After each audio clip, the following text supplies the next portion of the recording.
ki, bir qızdır. Bu qız elə də dünya gözəli deyil. Hətta normadan da aşağıdır da deyək, obyektiv danışsaq. Elə təhsilli deyil, elə bir ağlı yox. Heç nəyi yoxdur da, yəni təməl olaraq yarışdırsaq. Bu qız gedib çox gözəl, çox ağıllı, hətta çox zəngin, çox mərifətli bir oğlandan evlənə bilər. Bütün cəmiyyət şoka düşər. Bəzən baxırsan, o məşhur artistlər elə bir qızla evlənir ki, deyirsən, oyda bu buna necə oldu? Məsələ o qızın özünə olan dəyəri və sevgisidir.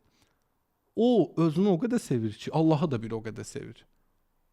Onda Aydınmı? özünü Və sevmək yaradan ona əslində, mükafat verir. onda baxın, özünü sevmək əslində Allahı sevməkdir. Bəli. İnsanlar bunu səhv salır. Deyirlər bəlkə öz sevgi egodur. Yox. Allah elə xəzinə burdadır da özünü sevdiyin anda yaradanı sevirsən.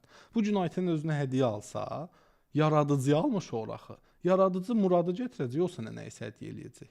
Onda biz ruhumuzu, biz özümüzü sevəndə ruhumuzu sevindiririk. Bəli.